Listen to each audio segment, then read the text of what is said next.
They were brothers, they were partners, and they were pioneers.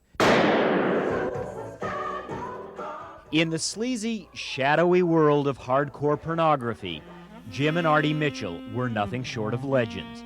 In their hometown of San Francisco, the brothers built an empire based on peep shows and strip joints.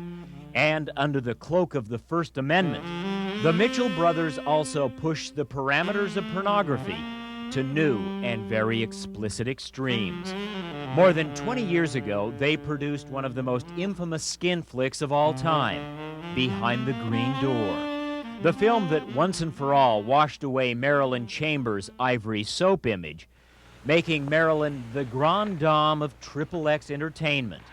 A film so raunchy that it also got her arrested. I mean, I've never been arrested in my life for anything, ever.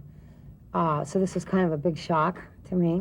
But legal problems were no big shock to the movie's producers, as Jim and Artie Mitchell, seen here in a clip from Behind the Green Door, waged an almost never-ending battle with San Francisco officials who were always searching for a reason to shut the brothers down.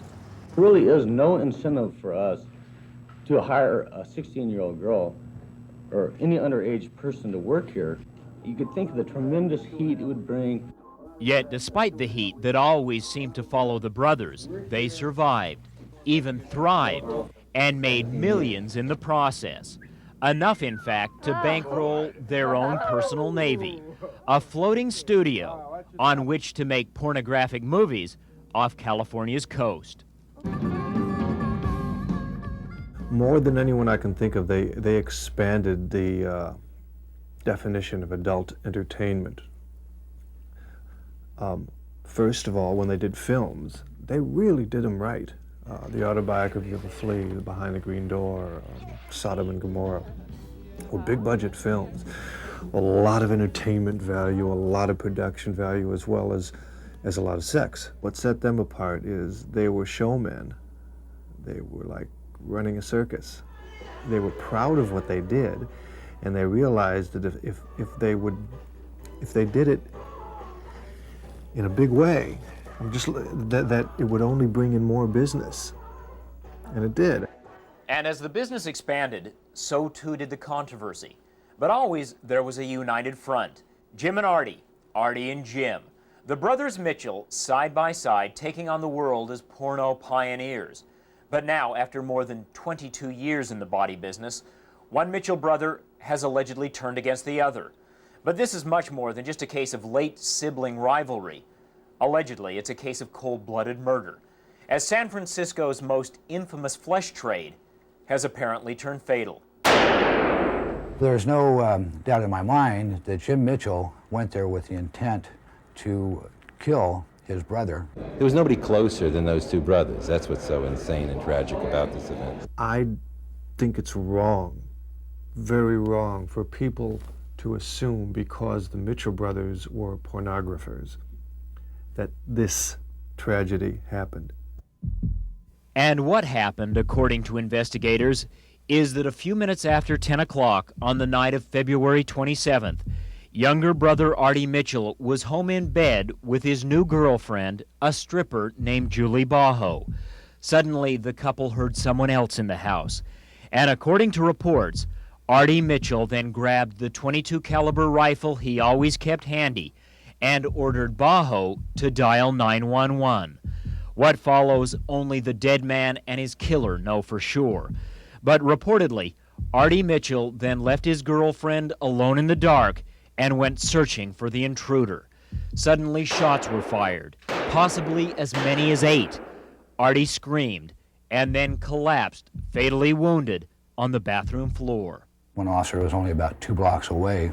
When he arrived, he saw an individual later identified as Jim Mitchell walking away from the area of the residence. The officer drew his gun, told him to halt or I'll shoot. Jim Mitchell walked behind a parked car and attempted to remove a rifle from his pant leg. He was going to pull a rifle on your officer. That's correct. He's lucky he didn't get shot. He's very lucky. It wasn't until the backup also drew down on Jim that Jim threw up his hands and gave up. And with the arrest of this porno kingpin, the secretive and close-knit community of X-rated entertainers locked its doors and withdrew behind a shroud of silence. Few wanted to talk about the murder, for it seems the Mitchell brothers are still a very powerful force in the X-rated industry. Former actor and now adult movie director Paul Thomas was the star of one of the Mitchell brothers' first films. He was also one of the few willing to speak. It's a people problem. You know, it had to do with who they were, not what they did for a living. People, all the time, they have to identify people as lawyers. He's a lawyer, that's why he did it. He's a psychiatrist, that's why he killed himself. All psychiatrists are crazy. That's BS. People are people. This business represents a strong, positive force for most of the people in the business, certainly for the people who've been in the business for 15, 20 years, like the Mitchell brothers. I'm not in a position right now to comment on whether, factually, James Mitchell shot Artie Mitchell. But that's really got very little to do with this case. Attorney Dennis Roberts used to defend both Mitchell brothers against frequent obscenity charges. Today, he represents one brother against charges that he killed the other. Assuming that happened, there are some very important questions regarding why and what mental state he was, and provocation, and whether there's a self-defense issue, and lots of things like that. But I really, like I said before, I'm not really at liberty to discuss either conversations with a client or fruits of our investigation at this point in time. Yet San Francisco papers are full of talk about the case, citing alleged bad blood between the brothers brought on by rumored drug abuse and a decline in porno profits.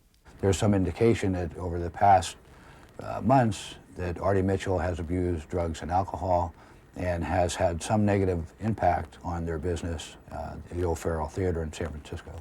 So his older brother Jim may have gotten angry about that. It's possible. And today, Jim Mitchell has traded in the crushed velour and red satin of his strip joint for a cold concrete cell here at the Marin County Jail. He's charged with first-degree murder in the shooting of his brother, a charge that carries with it a possible life sentence.